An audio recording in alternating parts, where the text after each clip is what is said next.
নমস্কাৰ বন্ধু বান্ধৱীসকল, প্ৰিয়প্টিক্স education YouTube চেনেলটোলৈ আপোনালোকক স্বাগতম জনাইছোঁ।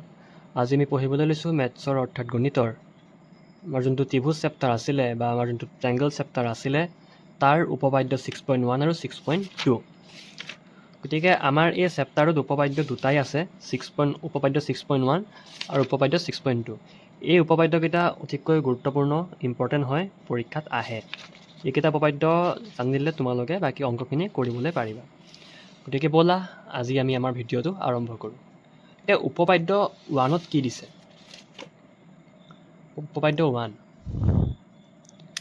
যদি এডাল ৰেখা কোনো ত্ৰিভুজৰ এটা বাহুৰ সমান্তৰালকৈ টনা হয় আৰু ৰেখাডালে আন দুটা বাহুক দুটা নিৰ্দিষ্ট বিন্দুত ছেদ কৰে, তেনেহ'লে সেই বাহু দুটা একে অনুপাততে বিভক্ত হয়। যদি এডাল ৰেখা কোনো ত্ৰিভুজ বুলি কোৱাৰ লগে লগে আমি ত্ৰিভুজ এটা আঁকি ল'ম।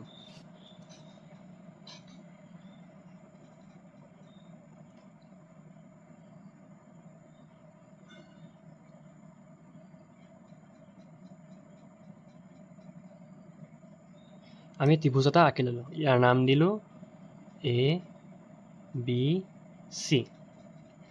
যদি এডাল ৰেখা কোনো ত্ৰিভুজৰ এটা বাহুৰ সমান্তৰালকৈ টনা হয়, মানে এই BC বাহুডালৰ সমান্তৰালকৈ আমি এডাল ৰেখা টানিব লাগিব। BC বাহুডালৰ সমান্তৰালকৈ আমি এডাল ৰেখা টানিলোঁ, তাৰ নাম দিলোঁ D আৰু E। সমান্তৰালকৈ টনা হয় আৰু ৰেখাডালে আন দুটা বাহুক দুটা নিৰ্দিষ্ট বিন্দুত ছেদ কৰে। এই ৰেখাডালে এই বাহু দুটাক DE ৰেখাডালে AB আৰু AC বাহু দুটাক D, E বিন্দুত ছেদ কৰিছে।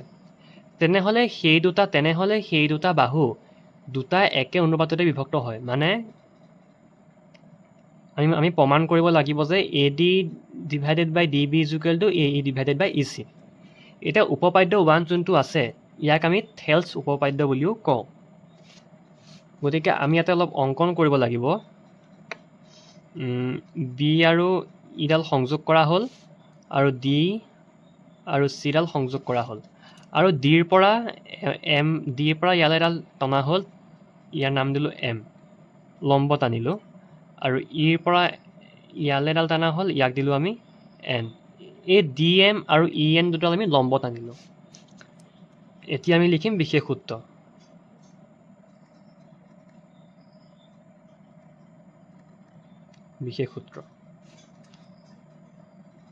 ত্ৰিভুজ ABC ত্ৰিভুজৰ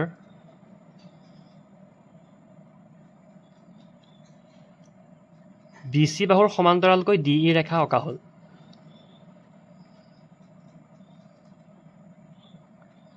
BC বাহুৰ সমান্তৰালকৈ DE ৰেখা অঁকা হ'ল। তাৰপিছত প্ৰমাণ কৰিব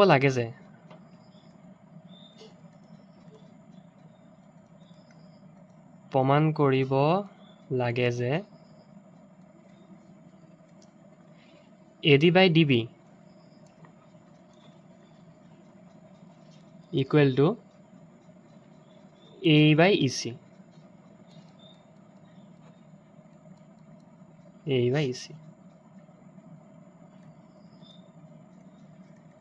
অংকন BE আৰু DC ৰেখা টনা হ'ল। BE আৰু DC ৰেখা নহয়, BE আৰু DC সংযোগ কৰা হ'ল বুলি লিখি দিলে হ'ল। BE আৰু DC সংযোগ কৰা হ'ল।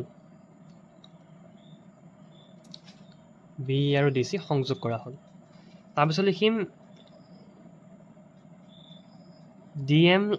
DM লম্ব AC। DMডাল কাৰ পৰা লম্ব? AC পৰা লম্ব। আৰু EN লম্ব AB টনা হ'ল। DM লম্ব AC আৰু EN লম্ব AB টনা হ'ল।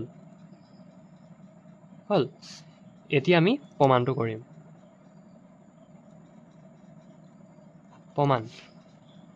এতিয়া আমি কি কৰিম চোৱা। যোন ত্ৰিভুজ আছিলে, আমি ত্ৰিভুজ দুটা লৈ ল'ম। ত্ৰিভুজ ADE, এই ত্ৰিভুজ ADE, এই ওপৰৰ পাৰ্টটো তাৰপিছত ল'ম আমি ত্ৰিভুজ BDE, মানে এই পাৰ্টটো ল'ম। হ'ল এৰিয়া অফ ত্ৰিভুজ ADE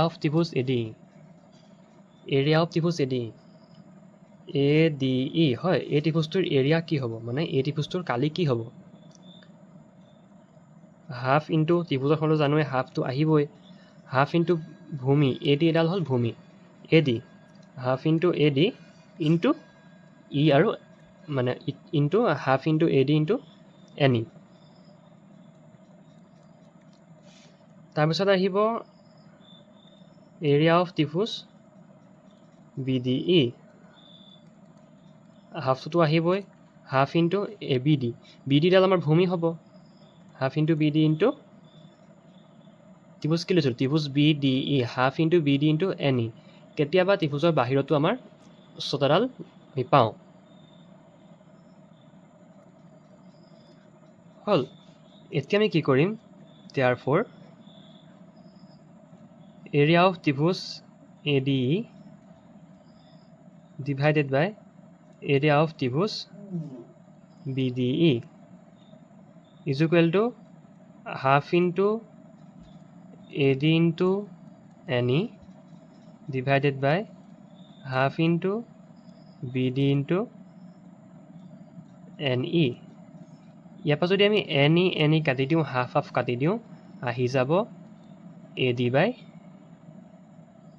BD। আমি এই পাৰ্টটো পাই গ'লোঁ হয়, AD বাই BD আমি এই পাৰ্টটো পাই গ'লোঁ। গতিকে আমাক এতিয়া আকৌ এইটো লাগিব। এইটো আমি দি থ'লোঁ ইকুৱেশ্যন নম্বৰ 1। ইয়াত তোমালোকে লিখি দিবা একেদৰে এৰিয়া অফ ত্ৰিভুজ ADE আহিব, এৰিয়া অফ ত্ৰিভুজ ADE divided by area of ত্ৰিভুজ DCE, এই ত্ৰিভুজটো DCE, এই ত্ৰিভুজটো এৰিয়া অফ ত্ৰিভুজ DCE।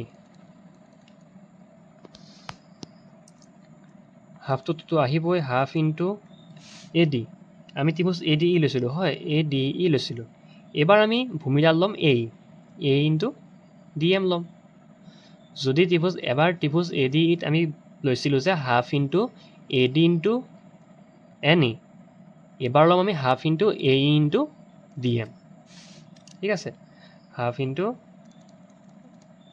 AE into DM divided by ত্ৰিভুজ DCE, এই ত্ৰিভুজ DCE কাৰণে কি আহিব, half into EC, half into EC into DM, মানে ত্ৰিভুজ BDEৰ নিচিনা। ঠিক আছে, half into EC into DM, half into EC into DM কাটা গ'ল, হাফ কটা যাব, থাকি যাব আমাৰ AE by EC। Equation number 2 আমি ইয়াত কি পালোঁ, AE বাই EC, আমি AE বাই EC এইটো পালোঁ, AD বাই DB হয়, AE বাই EC আমি পাই গ'লোঁ। এতিয়া আমি লিখি দিম এনেধৰণে, আমি লিখিম যিহেতু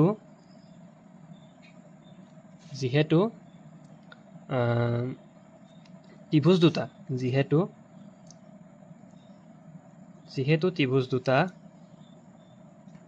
একে ভূমি, আৰু একে সমান্তৰালৰ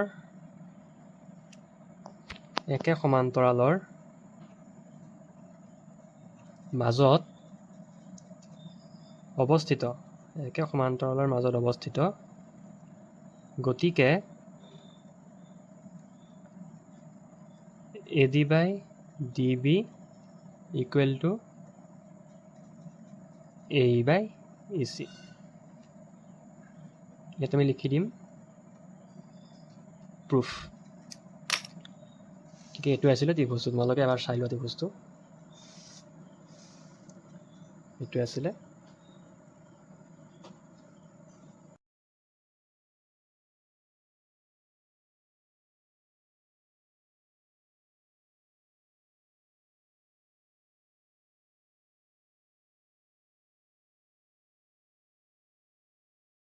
তাৰপিছত আহিলে আমাৰ উপপাদ্য 6.2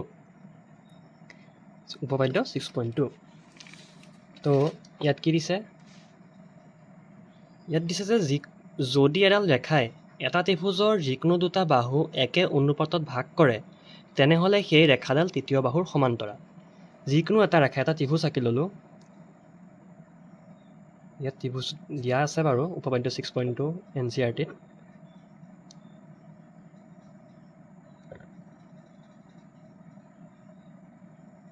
এটা ত্ৰিভুজ আঁকি ল'লোঁ ত্ৰিভুজটোৰ নাম দিলোঁ আমি ABC যদি এডাল ৰেখাই ইয়াত এডাল ৰেখা টনা হ'ল এডাল ৰেখা এডাল ৰেখা ইয়াক আমি নাম দিলোঁ ডি আৰু ই হ'ল যদি এডাল ৰেখাই এটা ত্ৰিভুজৰ যিকোনো দুটা বাহু একে অনুপাতত ভাগ কৰে এই ৰেখাডালে এই ত্ৰিভুজটোৰ AB আৰু AC বাহুটোক দুটা সমান অনুপাতত ভাগ কৰিছে দুটা একেই অনুপাতত ভাগ কৰিছে তেনেহ'লে সেই ৰেখাডাল তৃতীয় বাহুৰ সমান্তৰাল হয় গতিকে ইয়াত আমি লিখিব লাগিব বিশেষ সূত্ৰ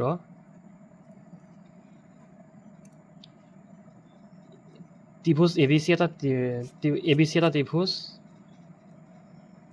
ABC এটা ত্ৰিভুজ হ'ল ABC এটা ত্ৰিভুজ DE ৰেখাই এই যোনটো DE ৰেখাই BC বাহুক একে অনুপাতত ভাগ কৰে DE ৰেখাই BC বাহুক একে অনুপাতত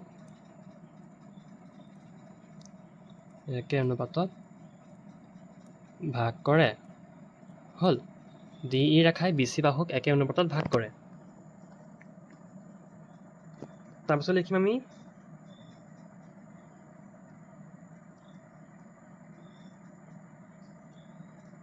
প্ৰমাণ কৰিব লাগে যে DE সমান্তৰাল BC মানে DE পেৰেলেল টু BC হয়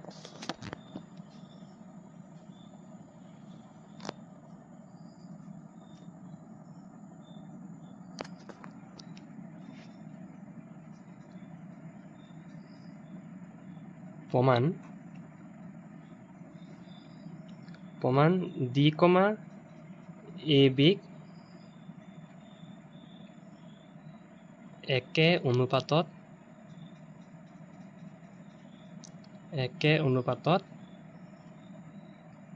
ভাগ কৰে প্ৰমাণ D, AB এই যোনটো আমাৰ D পইণ্টটো আছে এই পইণ্টটোৱে AB বাহুডালক একে অনুপাতত ভাগ কৰে গতিকে আমি কি লিখিব পাৰিম একে অনুপাত কোৱাৰ লগে লগে আমি লিখিব পাৰিম AD is equal to DB AD is equal to DB লিখিব পাৰিম equal to AD by DB is equal to 1 আমি দিলোঁ ইয়াক ইকুৱেশ্যন নম্বৰ 1 হ'ল আৰু ইয়াৰ যোনটো ই পইণ্টটো আছে সেই ই পইণ্টটো AC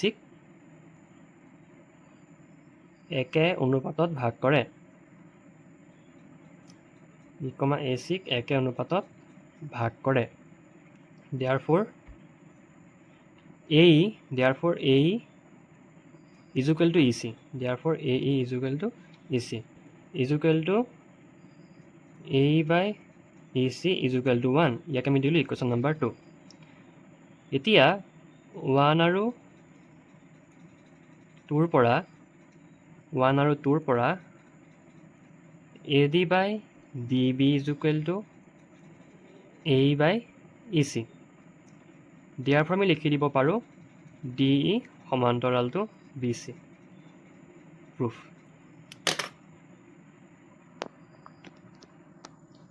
এবাৰ চাই লোৱা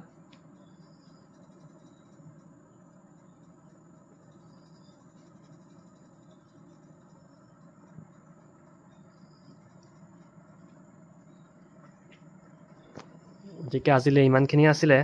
মই আশা কৰোঁ মই যি দুটা উপপাদ্য বুজালোঁ তোমালোকে ভালকৈ বুজি পালা চাগৈ। কিবা যদি নুবুজা থাকে কমেণ্টত সুধিবা, মই ইয়াতকৈ ভালকৈ বুজাই দিবলৈ চেষ্টা কৰিম।